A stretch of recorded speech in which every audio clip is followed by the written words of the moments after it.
As George said, I am Walter Kupiec. I'm the president and publisher of San Francisco and Silicon Valley Magazine. We are so happy to have you all here tonight. First thing I want to do is thank the Commonwealth Club for the partnership. We began this aggressive partnership, very, very detailed partnership with the Commonwealth Club this year, and we are thrilled with the collaboration that we have had with this organization so far this year with Gloria and her team. It's a fabulous group. I'd love you all to give a round of applause to the Commonwealth Club team. They are amazing. At your seats are copies of our December San Francisco Magazine issue, which features the dynamic woman that you're going to be hearing from tonight, written by our dynamic woman herself, our editor-in-chief, Patty Poblete, who I will introduce formally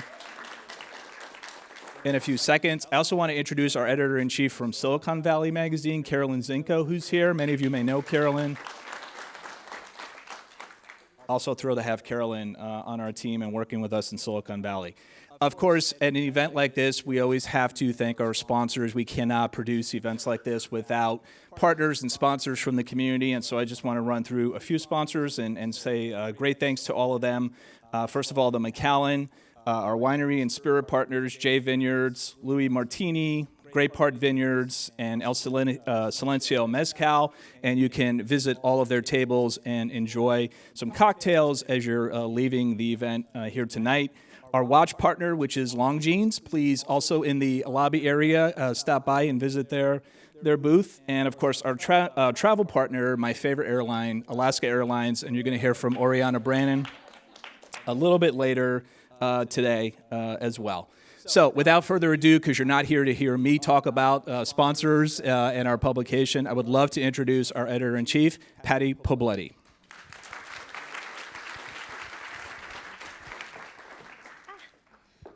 Good evening, everyone. I won't take too much time because we have amazing women here and I don't want to take their time, but I did want to give you a little background into how this story came to be. And I want to say that I'm extra grateful that Dr. Gloria Duffy is the one who is moderating this wonderful panel. If you look in your magazine, that's our cover girl, Dr. Gloria Duffy, and this is a profile on her, so she is equally amazing as these women. And I wanted to tell you how this came to be. Before I took this job, I created my own nonprofit, and I'm lucky enough to have friends who are running for office themselves.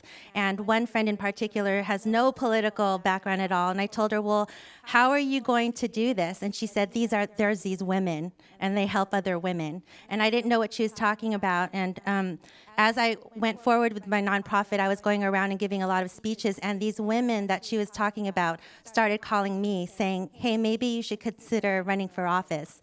We don't have enough women of color in the state legislature. And I never knew that these women existed. And there's a saying, empowered women empower women. And that's really what each of these women do. And I would say there is no other time in history that what they do is more important. In all kinds of things, not just in politics, but in boardrooms too. These are women that go to Congress and the Supreme Court and fight for the rights of immigrants.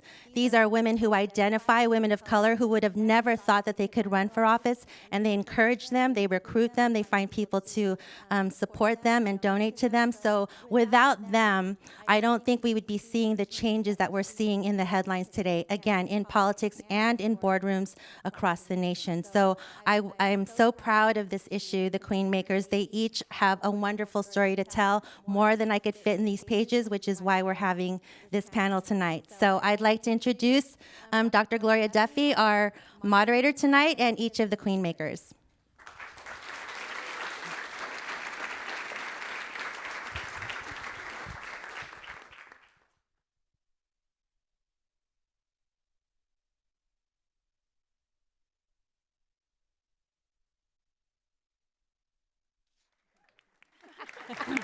Looks great.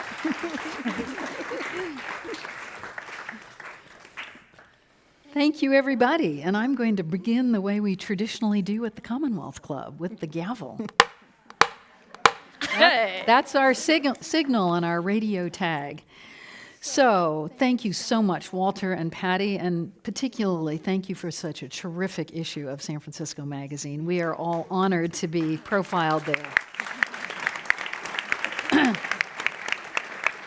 And thank you for such a terrific party. The spread was just amazing, the chance for everybody to get together, the wonderful whiskey tasting. So thank you, San Francisco Magazine, our partner. I'm Gloria Duffy, as you've heard. I'm the president and CEO of the Commonwealth Club. I am moderating tonight's program called The Queen Makers, held together with San Francisco Magazine. And San Francisco Magazine, of course, assembled this wonderful panel for us, those women who were profiled in the issue of the magazine. I think you'll find the article in the December San Francisco Magazine to be very interesting. The Queen Makers, Women Power Brokers in San Francisco. So you know that San Francisco is on the leading edge often of social and political change. And that has been true in many areas, but not least of them in the way that women are leading as women's voices are being amplified and women's power is increasing in many, many sectors in the United States. There are major changes going on in this country in terms of women's power and influence. I think of somebody who has often been on this stage, Nancy Pelosi, who wrote a book a few years ago called Know Your Power. And women increasingly know their power, and they're helping other women to discover and know and exercise their power. Today, we have the most female representatives ever elected to the House of Representatives. The national narrative has started, yes, let's give a hand for that. Deserves an applause. The national narrative has started to recognize women of color as a powerful voting bloc.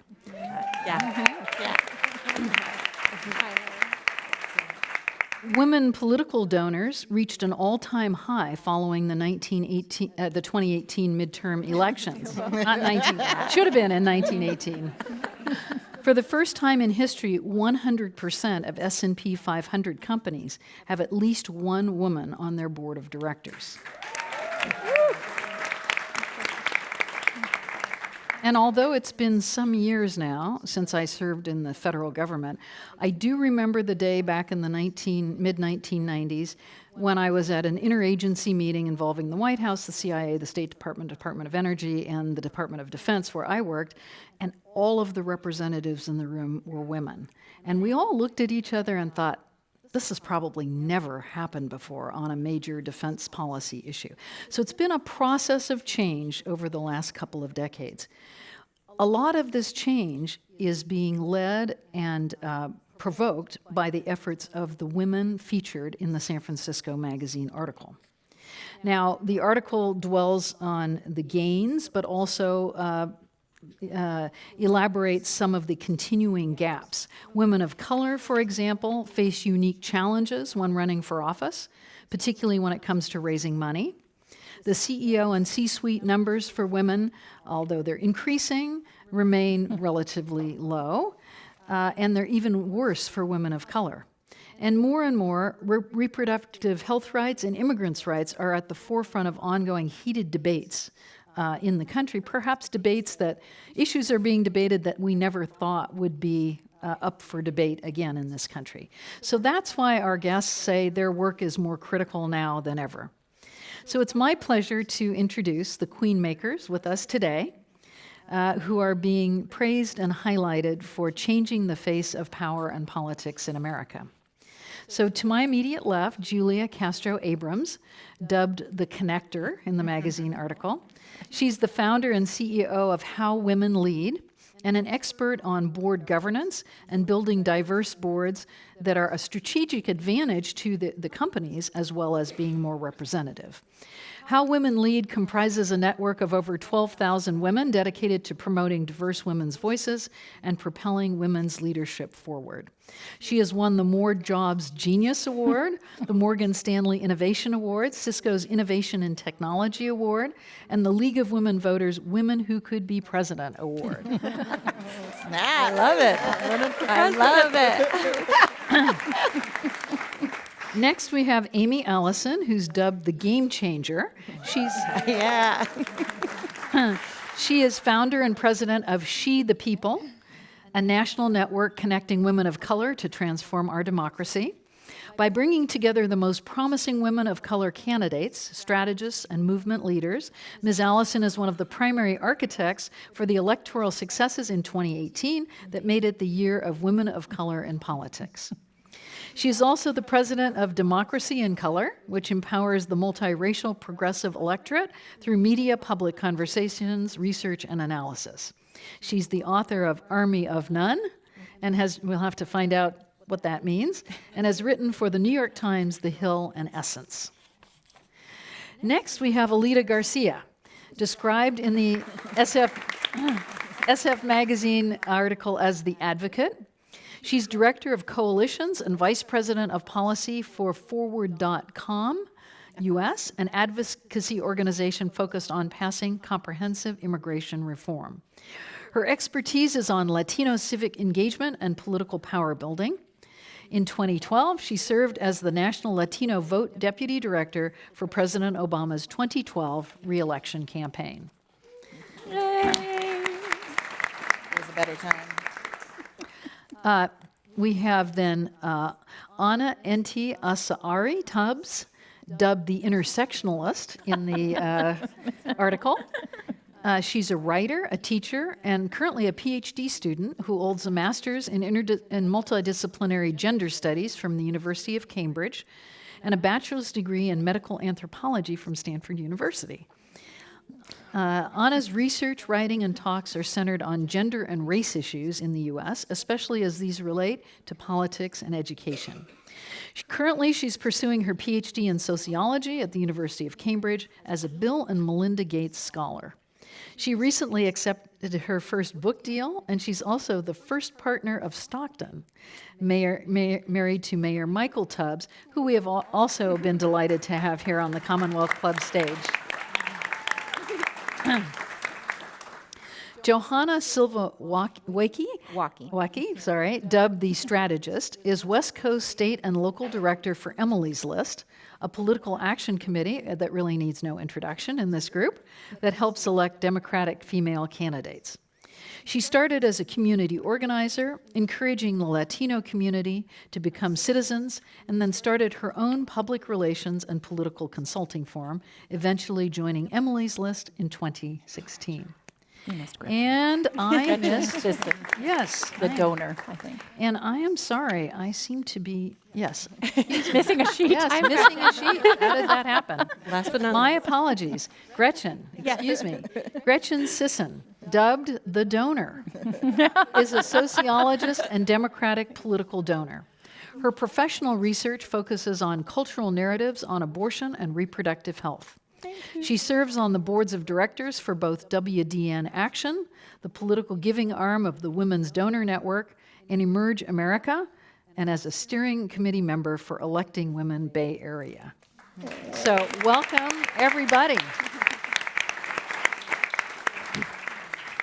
So any of you can help take this conversation anywhere you want it to go. I'm going to start us off, but new topics can come up. Questions from the audience are welcome. I believe you have question cards. You can write them. And so we're going to have a very interactive discussion this evening. I'd like to start by asking each of you to spend a moment on how you first realized that you wanted to spend your time advocating for women and women's power and women's influence. Back to childhood, back to your first work experiences. What was it that brought you into this battle? Well, I'm the oldest one on this stage, so I'll go first. How about that? I would disagree with you. Well, okay, we might have to fight over that one, but It's like, I'm right here. So I was a Title IX baby, which means I was in that first generation of women who got the advantage of investing equal money in women and women, our sports just like men and boys. And it was formative for me, and there was such big momentum at that time about women athletes.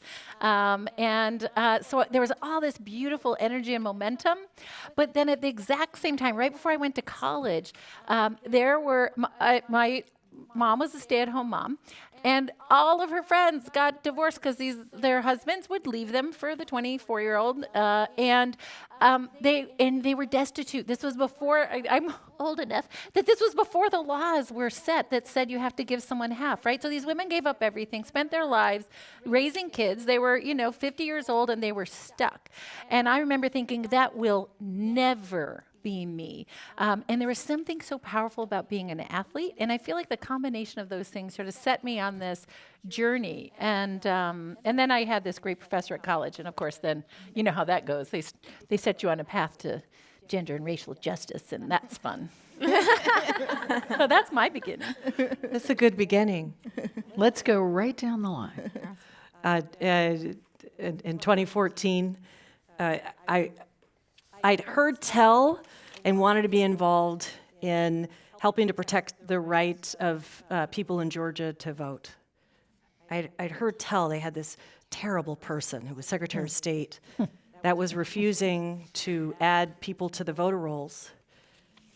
So I went down there with a couple of other organizations, and we had a press conference in the Georgia State Capitol. It's just like this beautiful building with marble. It's kind of like San Francisco's, but it's Georgia. Same thing. Everything's same, but different. There were about, I was joined by Moral Monday, which is mostly women. And we did a press conference telling this guy, Brian Kemp, who was Secretary of State, to do his job. There had been a woman that was elected to the state legislature that was a minority leader who had started this organization called the New Georgia Project. And she and her staff were registering people, not just in Atlanta, but if you know anything about Georgia, you know that the Black Belt, which is the rural South and southern Georgia, is a black part of the state. You know that the suburbs are very populous, and she did some calculations, and she figured out that they could win that southern state if they reached out and registered people of color, young people, women of color. And so Brian Kemp was refusing to add them to the voter rolls. And that same dude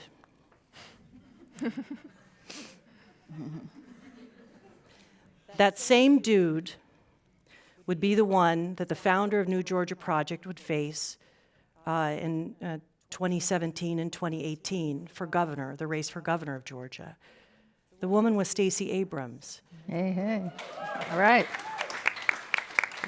Everyone in this room might know her name, but in 2017, people in San Francisco, except maybe just a few of us, I knew Stacey in 27. except maybe a few of us, knew this remarkable leader who had this vision of building this multiracial coalition and was a beautiful representation of what true leadership looks like and the progressive South looks like. This is important because a lot of us who live in San Francisco dismiss places like Georgia as the red part, like we're better here somehow, but it wasn't that at all. The thing is, in 2017, this brilliant, amazing leader was not known to the country, and she had decided to declare her candidacy for governor in the Black Belt in southern Georgia in Albany. And I was the only person from outside of Georgia to fly in and drive 4 hours by the Alabama border, eating barbecue on the way, to see this historic moment. At that time in 2017, it was the summer, the state Democratic Party didn't believe a black woman was electable. A lot of donors and certainly the AJC, which is the big paper, didn't believe she was electable. And so I realized I had a mission, and that was to expand the imagination, not just of people in Georgia, but everywhere, that this is what a governor looks like. This is what a governor looks like. Melanated natural hair, not size 2. Brilliant. So smart. And loving and strongly progressive.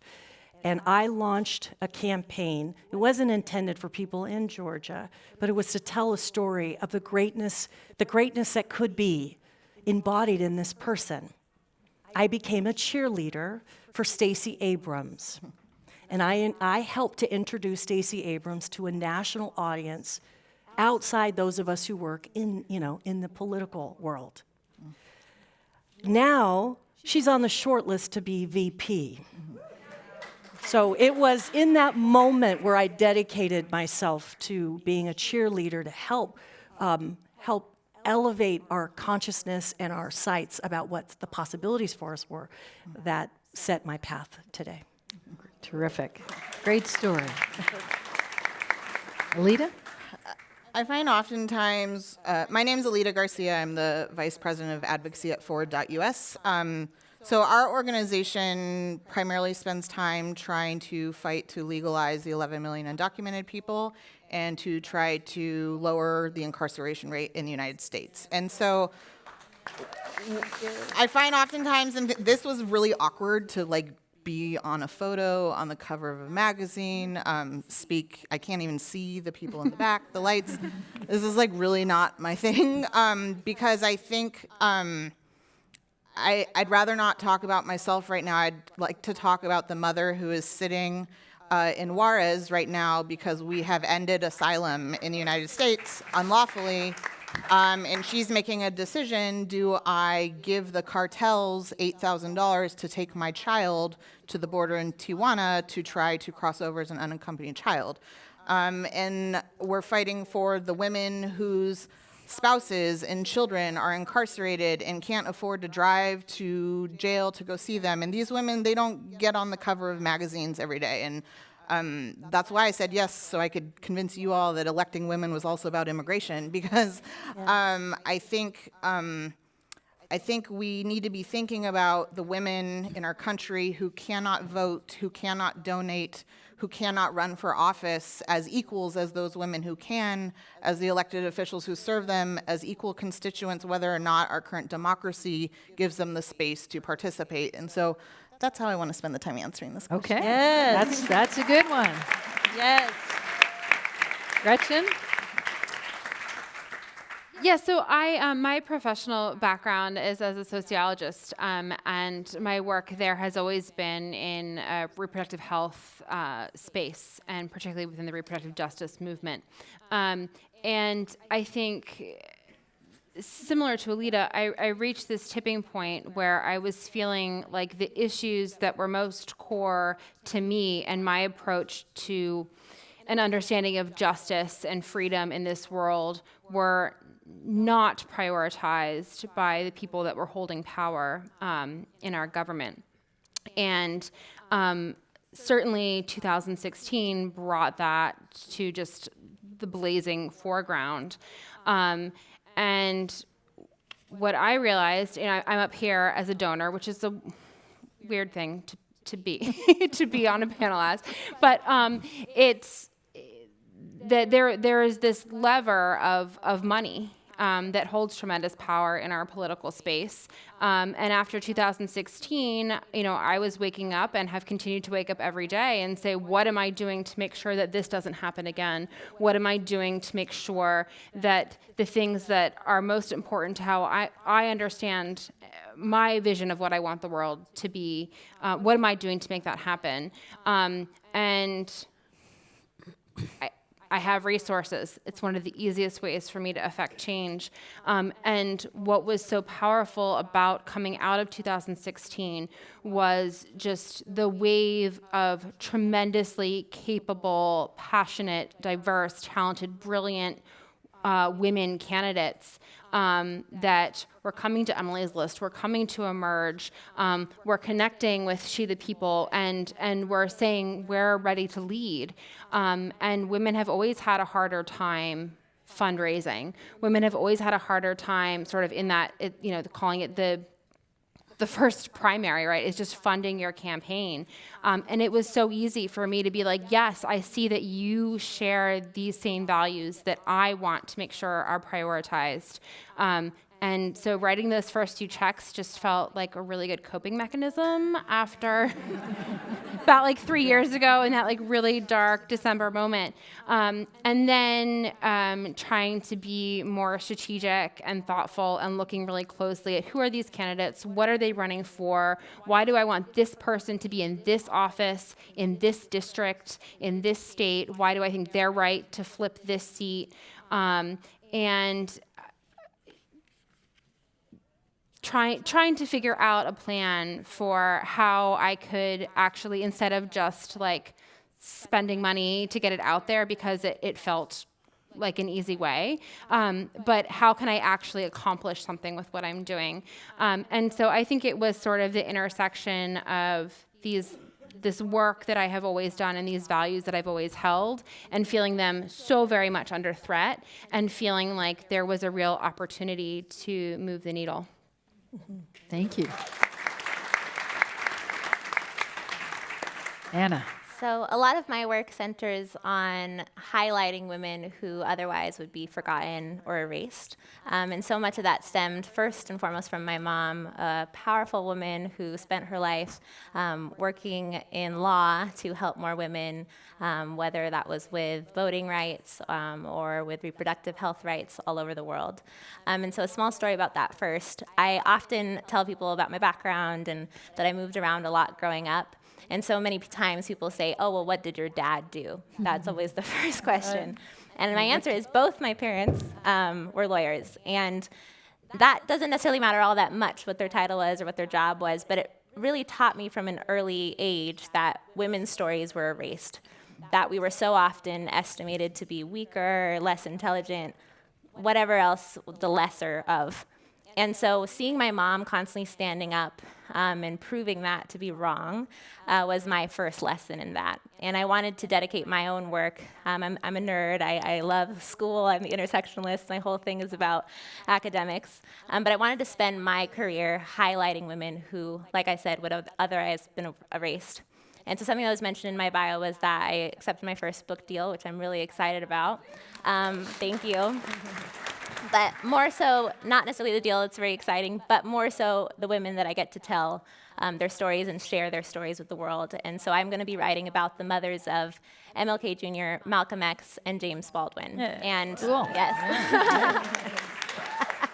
And again, similar to the story I told about my mom and with my dad, you assume, yeah, okay, these men were awesome, they did incredible things, but just wait till you hear their mother's story. Yes. Yeah, really. Yes. Well, And I Johanna. cannot wait. So I got into this. So I immigrated here in 1981 with my family from Nicaragua. And so for me, politics has always been part of who I am. But growing up, it wasn't something that we talked about, right? It was the reason why we immigrated. It was the reason why we were struggling so much to gain documentation.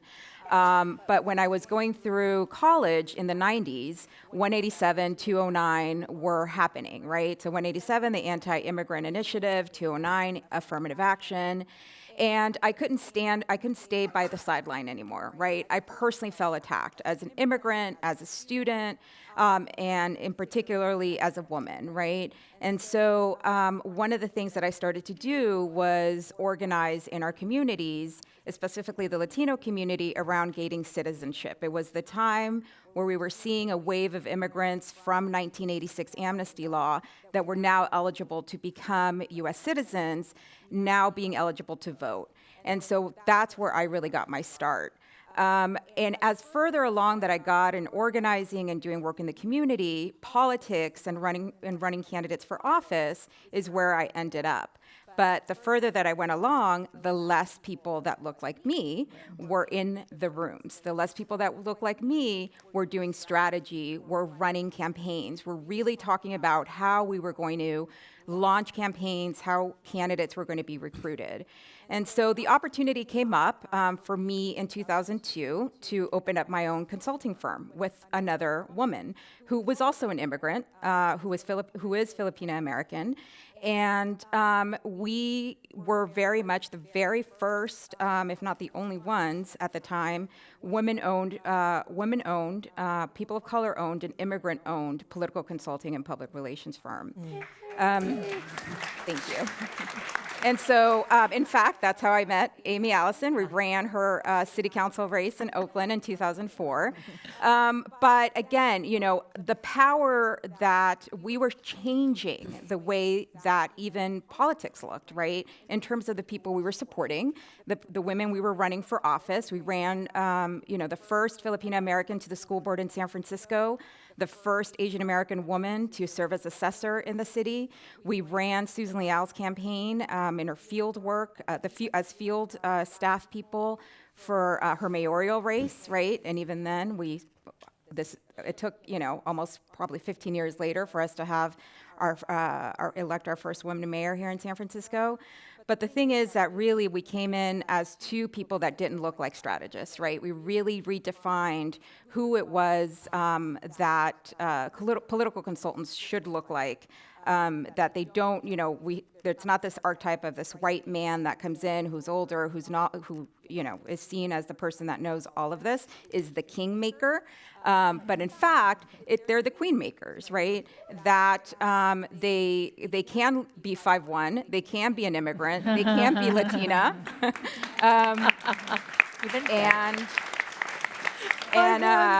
and you know, and definitely create some change in the political world. So that's how I got my start. I thought you were 6 feet tall, baby. By one. Strong, by one.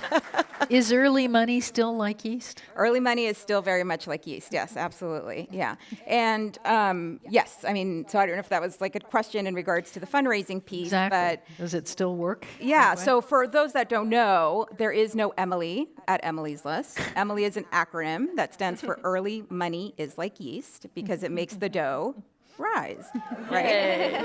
And, you know, at the time that Emily's List was founded, no woman had ever been elected to the U.S. Senate in her own right. And so for us, helping women, fundraising continues to be the #1 reason and the barrier for why oftentimes women don't run. Right? And for me, I go in and I work with women and I say, I don't need you to think about how much you're going to raise. Right now, I don't need you to think about, can I raise this money, right? What I want you to think about is, can I put in the time that I need to dedicate to run a smart and viable race? I will teach you how to raise money. I will teach you who you need to go, how to make a pitch. I will teach you to do call time, right? And so yes, fundraising continues to be the #1 thing, but it's important to know that there are a lot of resources out there for women. Emerge, Emily's List, Close the Gap here in California, so many other organizations that help women and elevate them around the skill building piece that it's starting to break that barrier more and more. Can I add? Yeah, of course, Amy. So there's a lot of talk about women. But the reason I focus on women of color is because 2016 demonstrated that that race, more than gender, defined how people show up in the voting booth. And that there is no women's thing. There is more and more a recognition that women of color have a unique, very important, far more progressive, more democratic sensibility.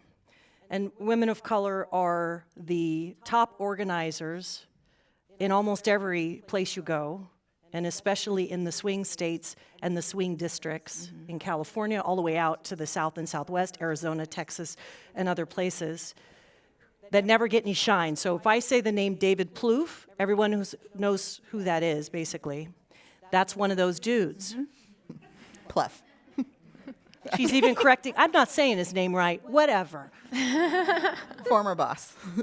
Does everyone, by the way, does everyone agree with us? There is no women's. Let me just say that because it is worthy of talking about it, and women of color voted significantly against Trump, and white women voted for Trump, the majority. And that is irrefutable, and that is an indication that we need to focus and elevate the political vision and organizing and leadership of women of color. So I would not have done this had not 2016 happened that forced our hand in terms of defining ourselves distinctly. But I also want to say women of color is not a monolith. We don't, first of all, there's so many different groups. You know, in the API community, that's like, 35 groups within that. Latina, black people, there's black immigrants, there's Muslim people, there's indigenous people, and sometimes they're people of color, sometimes they're another. It's not like it's a women of color block that doesn't need cultivation. It's a multiracial, vibrant core of the most progressive voters in the country and the best organizers in the country. And so when we talk about the reality of a woman of color running, the way to think about it from a political perspective is, the fact is women of color are the most likely to be primaried in the country, any race and gender, women of color. That means from any level, right? We are underrepresented in terms of our population, and more likely for some dude or some gatekeeper to say that person isn't electable.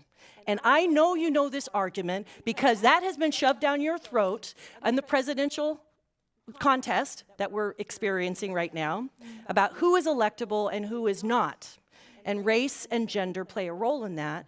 And I think that's the thing I would love to talk about as it relates to who can run, who can raise money, who's validated, who they're saying is polling strong, all of that stuff, which ultimately sets them up to either drop out of a race, even though they qualify for the stage.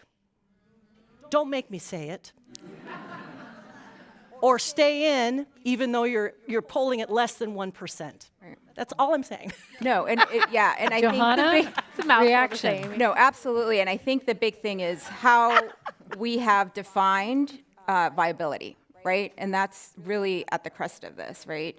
And so I think when I go in and I recruit women to run, I have to take away that bias of what viability looks like, because we have it. Right? That viability looks like a certain amount of money, viability looks like a certain amount of endorsements, viability looks like a certain type of person. And so, because I get it all the time, well, I don't know if she is electable in that district. And that for me is code that, maybe this, and most of it is referred to women of color when they say that.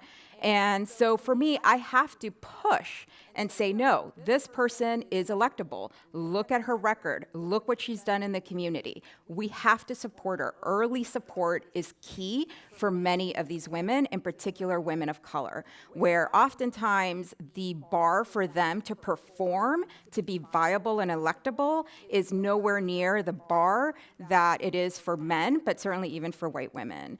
And so we do have to redefine what viability looks like, and at least for me, having these conversations with thought partners in the states that I work in becomes very key, so that we take away that bias of this person or this candidate needs to look a certain way, but instead, what are the other markers that we need to be looking at so that we do make these women viable, right, and help them win races for sure. I think, So, sorry. I just wanted to add because I think that the other side to this is that it's not just the candidate, right? It's not just like you can have a candidate who's a white woman. You could even have a candidate who's a man. I hear that they run for office too. But you can, if you're and we are all obviously talking about Democratic candidates for office. You cannot be successful as a Democratic candidate for office in this country if you cannot speak to communities of color and women of color as an organizing bloc, as a voting bloc, and their political power is not just in them as the candidate and running for office, although that is certainly a big piece of it. But even if that is not your own identity as a candidate, you are not going to be successful if you cannot speak to the values and the action required by those communities. Because a lot of political giving and organizing is about building up the infrastructure within those communities and like Stacey's work, increasing access to the ballot, for example. you're not going to win unless you can harness and speak to those concerns. So, Kamala Harris, from here, minority woman, highly qualified. Any comments on what's happened? Is this a case in point of what you're talking about? I look forward to Supreme can't Court win the race. Justice Harris in the There you go. I have a lot of opinions. Please, I'll take. speak up. So I am a longtime fan and lover of Senator Harris. What I would say is, I think where I've struggled in watching. So in my job, what I do is focus on making sure that all the candidates care about immigration well. In my personal experience, so I'm newer to the Bay. And I've spent the last 6.5 years of my life stalking the United States Congress on both sides of the aisle. So I am intimately aware of how strong a United States senator or a Congress person is. And there, on immigration, there is like no United States senators stronger than the Harris office in D.C. So selfishly, I'm very excited that she will be continuing her leadership development within the Senate. But I think part of the challenge when we get to this electability conversation, when you look at her candidacy, is who she had to prove and how. And I think that there's a lot of dialogue around her background in as a prosecutor. San Francisco is going through a transition in its views around prosecution right now and decarceration.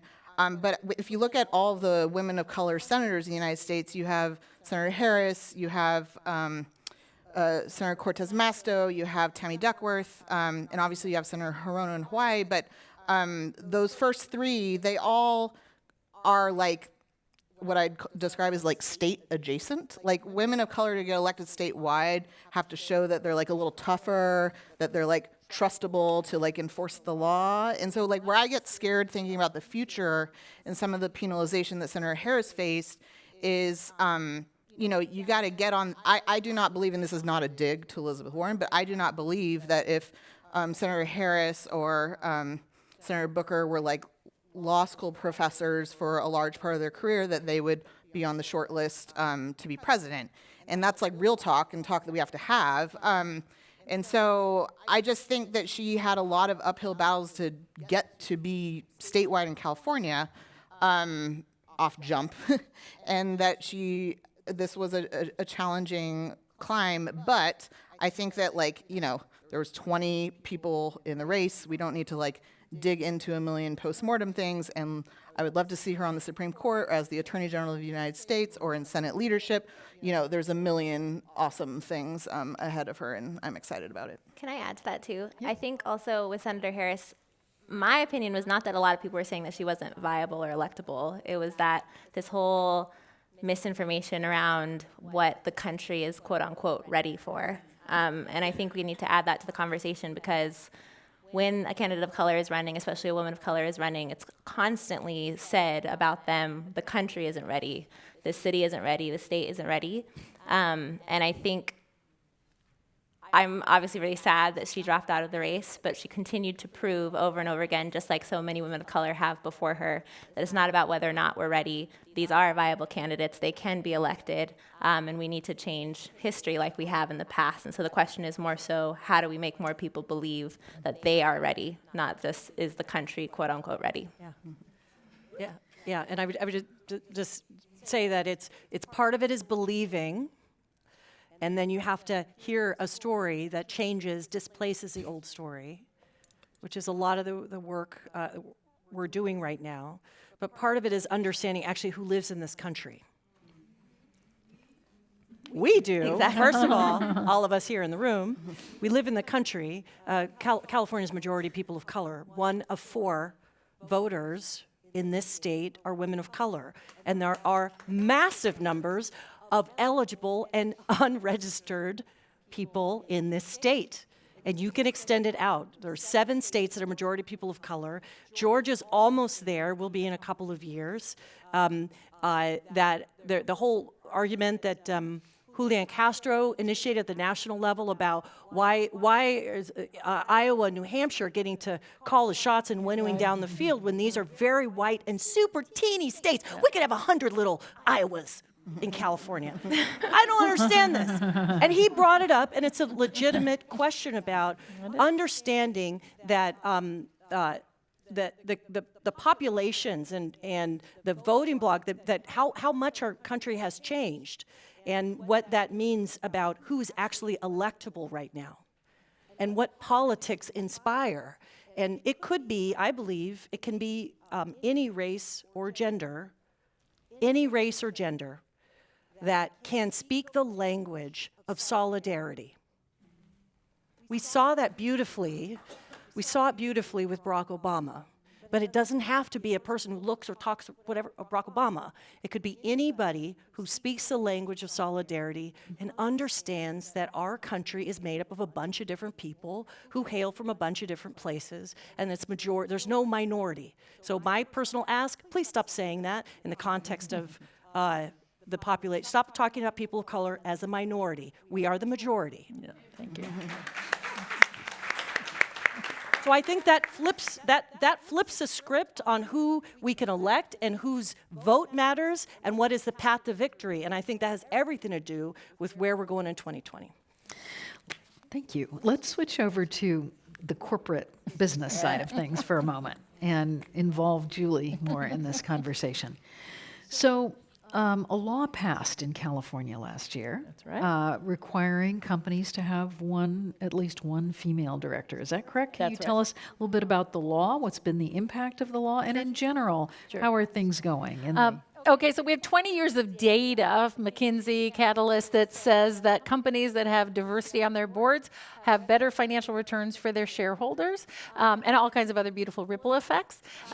Despite this data, doesn't make anybody change their behavior. So California in 2013 put a pretty please law on the books and said, hey, everyone, pay attention. This is a good thing to do. Nobody did anything. It didn't change the numbers.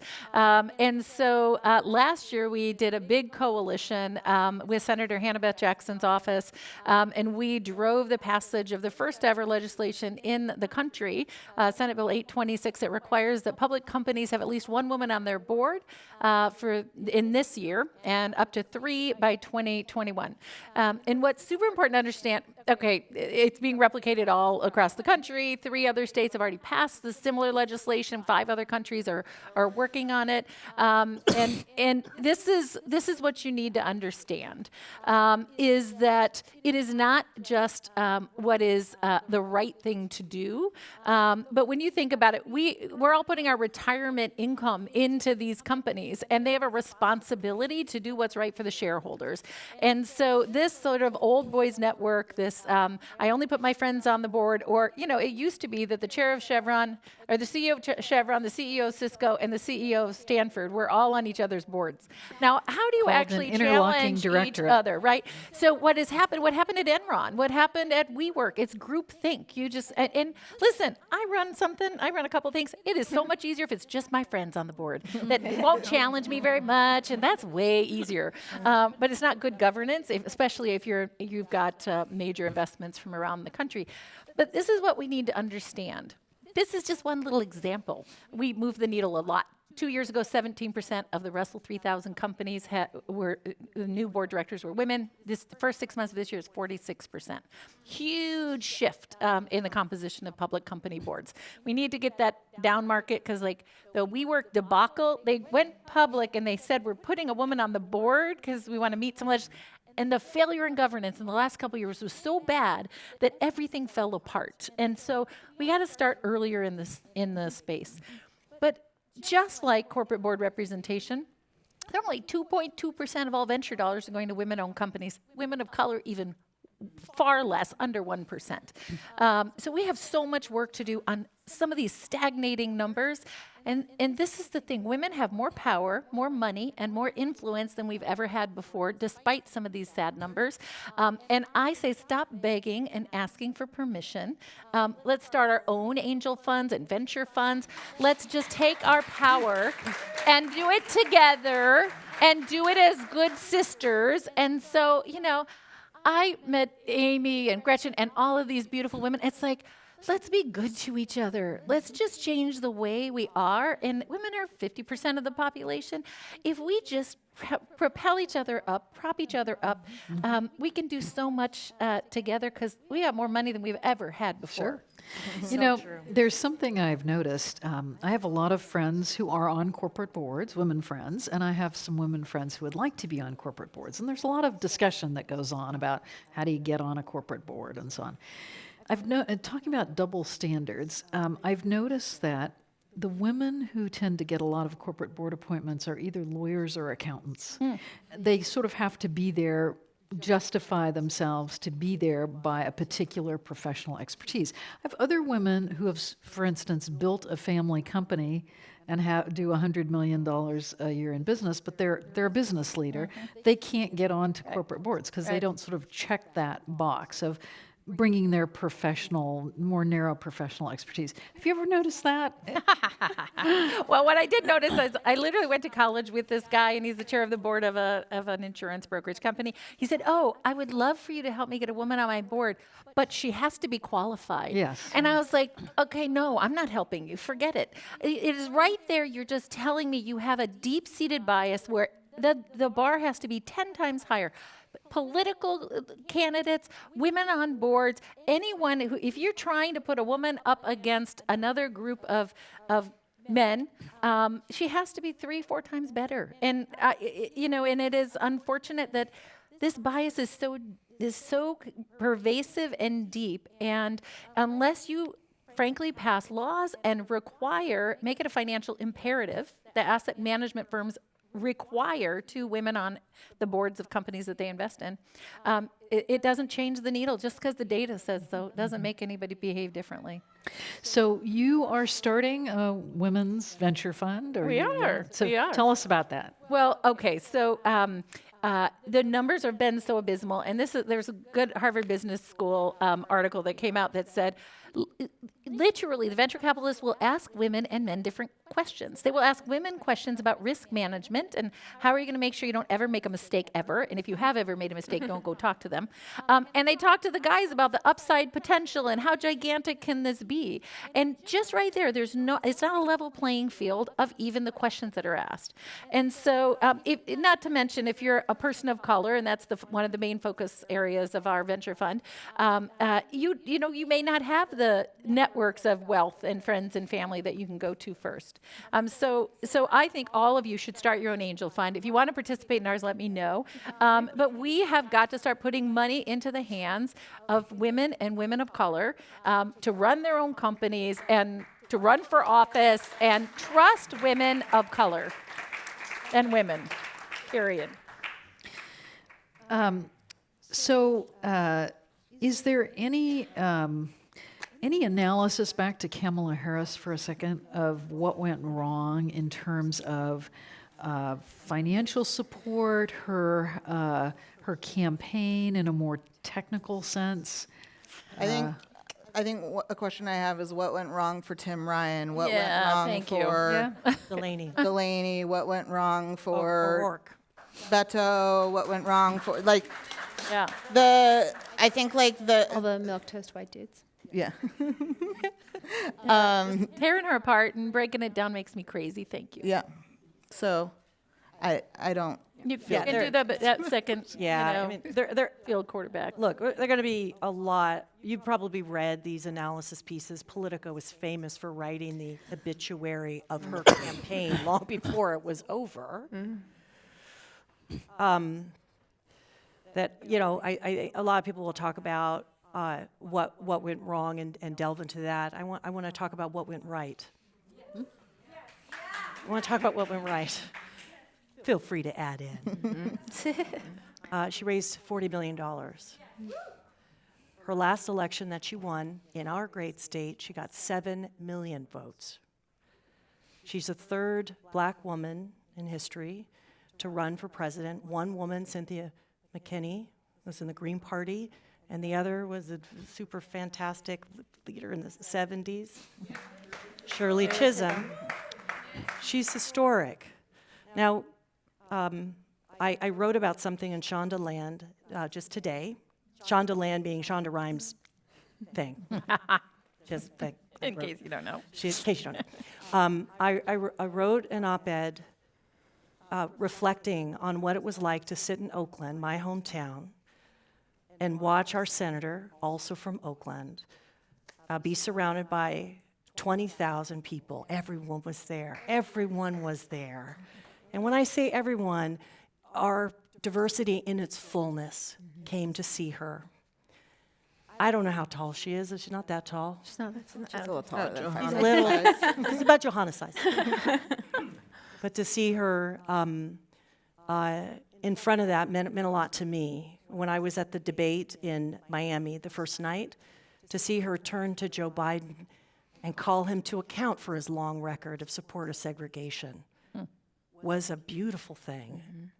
To see her a couple weeks ago in Atlanta calling out people like Buttigieg for pandering to black voters and not having real relationships, we are lesser for not having her on the stage. You don't have to agree with her 100% to know that white men are given such grace in their fall, and women of color not even grace in entering. And I think that's my analysis, and I agree with Alida. I think she has, if we compare her to Joe Biden, he ran twice. People don't remember this. He ran for president first time. Do you remember how it ended? He plagiarized some speech. The second time, he did really very poorly in Iowa and left. So he had two very truncated campaigns. He ended up vice president. So there's your standard. So I really think I think she's going to also level up, and I'm really excited about that too. Yeah. And I appreciate, I think, what Amy in particular and Anna are doing around making sure that the narrative is turned around, right? So it is this thing about, like, what did she do wrong? No, what did she do right? And we need to start talking about what these women, just like us, even though we know them, don't get great coverage, right? They're the ones that are being criticized. They're the ones that oftentimes are, again, being held to a higher standard. And so it's important for us to come in and be able to tell their stories and be able to be, not just tell their stories, but to tell the truth about the campaigns, about who they are, about the work that they're doing, and really changing and documenting history. Because as a mom of an 8-year-old, he's actually sitting here with me today, my husband, I keep thinking about history, her story, right? Her history in particular, because one day we're going to read about Kamala, and we want to read the true story, right? About the work that she's done, about her running for office, about potentially being our next Attorney General or Supreme Court, justice. But it's important that these stories are told. That's why I appreciate that my story is being told, that our stories are being told, because we cannot let others take the narrative away from us and disempower us in the work that we're doing. So it is important that these stories continue to be pushed out, and thank you for the work that both of you are doing to do that, and everybody else here on the panel. Real quick, about it's 19, so 9 years ago, election night in 2010 for Senator Harris's first statewide race, she didn't win that night. So it was like it was in some hotel room here in the city. We're all there waiting for the results, probably 4 a.m. And she was like, we're not going to find out tonight. And then my job after that for the next 3 weeks was to organize vote counters in the county registrars in the 10 southern counties in California to oversee provisional ballots being counted. And ultimately, she won probably 2.5, 3 weeks later. But had that not happened, we would have had Steve Cooley, who's a Republican, as the Attorney General of California over those 2 terms that she did before she ran for Senate. And so I think, like, there's this presumption that like Senator Harris was just always going to get there, and like it almost never happened. It almost didn't happen because of the unseen work where the stories are not told, where it's like ballot by ballot. Same thing with Stacey. It wasn't night of, and so that's where the support and the network of the women, because who stayed around after Election Day was all the women to do all the work to try to get the votes actually counted. And so I think, you know, she's a fighter, and I only want to like celebrate her. Absolutely. Yeah, go. And I think it's good for Californians, San Franciscans, to know what's going on outside of our great state. There's some fantastic races right now, and they're all in the primary, or right about to be the primary. Are any of you following the Texas Senate race? We have a really fantastic candidate there. Christina. Talking about Christina, right? Christina. Yeah. Yeah. Do you want to? So Texas, the fun one. There's a big primary to challenge John Cornyn. And Beto's apparently actually not running for Senate. And so it's going to be a really competitive primary. And there's a really outstanding woman running. She's coming to San Francisco soon. She'll be back a lot. They all come back a lot. Always. Money's here. And I think one of the big focuses for obviously we have the White House, right? But the Senate is not impossible for us to win the Senate, but it's going to take a lot of work. In Texas, in Maine, there's another woman of color running for Senate in Maine, Sarah Gideon. There's Colorado, North Carolina. Those aren't women running though, so paying less attention there. But it's really going to be an all-hands-on-deck effort focusing on the Senate. And Christina is a really outstanding, very progressive candidate who is not just a strong candidate in her own right, but part of her strength as a candidate comes from her previous work with the Texas Organizing Project. And so she has been on the ground. She has done the grassroots organizing. She can mobilize the state. She has the team to do it. And she's really kind of following in Stacey Abrams' footsteps in this model that came just so close to working in Georgia if maybe they hadn't cheated. And this idea, and I'm gonna paraphrase Stacey, because I love this quote, but I might mess it up. Stacey's whole idea was you can either convert an atheist or you can get a Baptist to go to church. So she was never trying to convince Republicans to vote for her. She was trying to make sure that the people, the communities of color that were already her supporters actually showed up to vote. And Christina is trying to do that in Texas, and it's going to be a really exciting race there, an exciting primary. And once she wins the primary, a really exciting general election race for the Senate there. So we've got a lot more work to do there. There's definitely a lot of campaigns that are going on that are important. I always get the question of, I'm not in politics, I don't know how to engage, what do I do? I always tell women in particular, donate. Even if it's just $5 or $10 or $25, $100, donate. It is so crucial for many of these women, especially on the state legislative side. Those are the majority of the candidates that I work with, who need the funding, again, right, to be able to win these important seats. But that is one way of civic participation, believe it or not, is to actually make a donation to a campaign.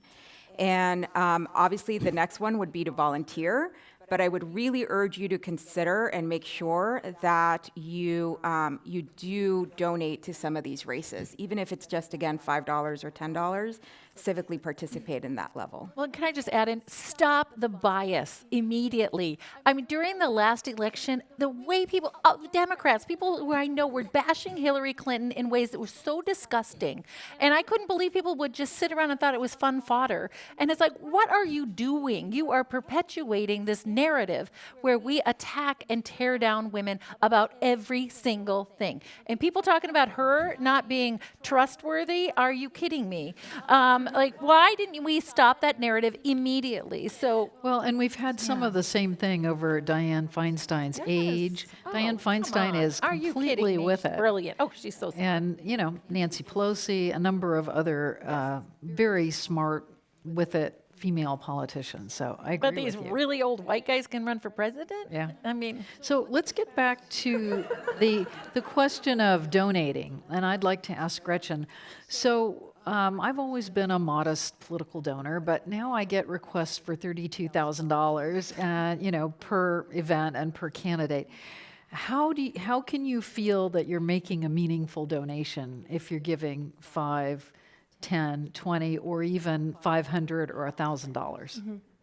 Well, if you're giving $500 or $1,000, you are making a meaningful contribution. That's huge to a candidate. what about a smaller donor? A smaller gift. I mean, I think that people. We talk about how there's all this money in politics, and that's absolutely true. But when we talk about there being too much money in politics, that tends to be a lot about like corporate PAC giving. When you talk about giving as an individual donor, I mean, the legal limit for both a primary and a general, unless you're in Texas and they have a runoff and it's higher, is $2,800, right? That's the cap. And so candidates will absolutely make that call for $100. It will absolutely be worth it for 50, for 25. And I think that if you are being thoughtful about what you want to accomplish with your giving, so say you want to focus on the Senate, say you want to focus on Texas, or say you want to focus on, on a different Senate race, or say you want to protect one of the amazing districts that we just flipped here in California. We have a tremendous cohort of California representatives right now that are going to be very vulnerable in the next cycle. A little bit goes a long way. And I was having a conversation with Congresswoman Deb Haaland from New Mexico's 1st District. And that's a safe Democratic district. Her competitive race last year was in the primary. It was like a 5-way primary. She won. She does have a primary challenger because women of color tend to get those. So even though she's been outstanding, she's been a national leader on so much, she does have a primary challenger. But her race, even in this safe district, even in a relatively inexpensive media market, is going to be about $2 million. And that is by far on the low end. A lot of these congressional districts will go 10, 20. The main Senate race is going to be one of the most expensive Senate races. These candidates spend so much time on the phone calling. I was speaking with a congressman from New York the other day, and I try to keep my phone calls really quick because I know that he is sitting in some room on the phone calling people back to back to back. And I'm like, I hate that you're doing this. I want you out talking to your constituents. I want you on the floor. I want you governing. And so I have really specific questions that I try to ask. I try to know who they are when they call me. If I don't know much about their race, I have them email me and I'll call them back because I don't want to take up a lot of their time. But that is all they do. And I made a joke. I was like, all right, I supported him last time. I was like, I'll support you again this time. I will take care of it. Send me the link, or have some staffers send me the link, and I'll get it done today. And I was like, and good luck with like your next 10 phone calls. And he's like, I wish it were only 10. And it was this moment of candor that's like really like, it was like kind of a bummer. Like, it's the last thing we want our politicians to be doing. But then on the flip side, I was giving a talk down at Stanford last spring for my actual job, and one of the students came up afterward, and I thought she was going to have a question about my talk. But she's like, I just wanted to let you know, I took last semester off, and I was interning for Chrissy Houlihan, who won in Pennsylvania's 8th District.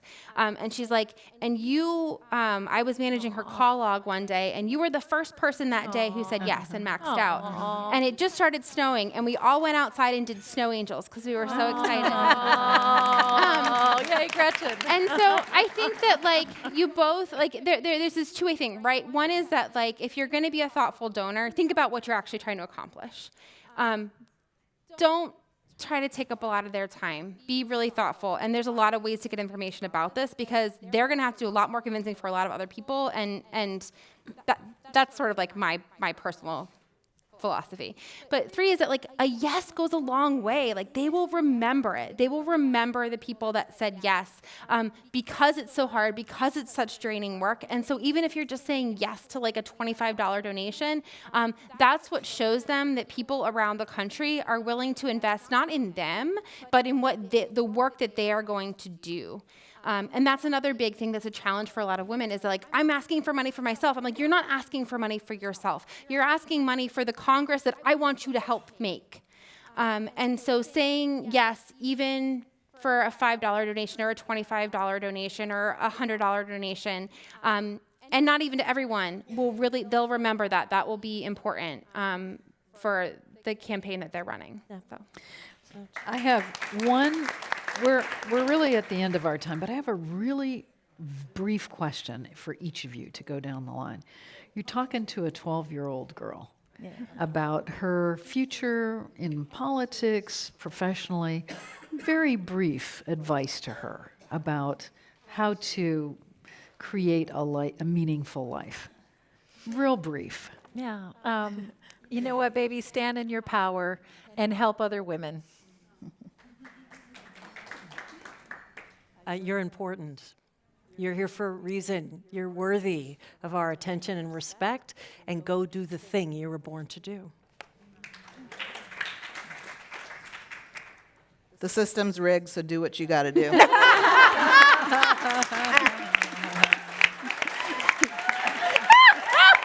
It is. Oh my God.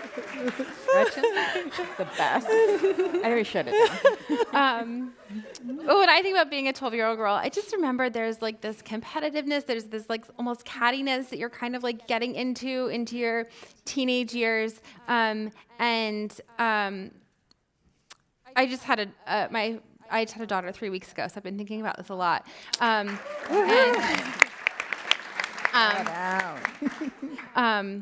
And I think that the most important thing that I want her to know when she hits that age, and really for always, is this idea of girls help girls and women help women, and you will be stronger if for fighting with every bone in your body that impulse to pit women and girls against each other, and that supporting women will be your own strength. Anna? I love it. I would say it isn't going to be fair, but we have your back. Okay. I think Johanna. it's definitely be proud of who you are and believe in yourself. Because there's so many people that are going to come at you and tell you you're not good enough, you're not smart enough, you're only 5'1", or you look a certain way. And I would definitely say be proud of who you are and definitely believe in yourself and have the audacity to be who you are. And I always add to young women, speak up. Yes. Be heard, speak up. So we've reached the end of our program. Our thanks to our panelists, Julia Castor-Abrams, Amy Allison, Alita Garcia, Gretchen Sisson, Anna Natina Tubbs, and Johanna Sylvia Wakey. This program, as we all know, has been presented in association with San Francisco Magazine. Yay, Based on the December cover story, The Queen Makers. These are Queen Makers who are extremely effective women here, and we're so pleased to have had you here. We thank our audiences here, online, on the radio, on television. And I'm going to adjourn this meeting, but then we have a final comment from one of our sponsors, Ariana. And so let me just say, this meeting of the Commonwealth Club is adjourned, but please stay and hear a moment from Oriana. Yay, Oriana!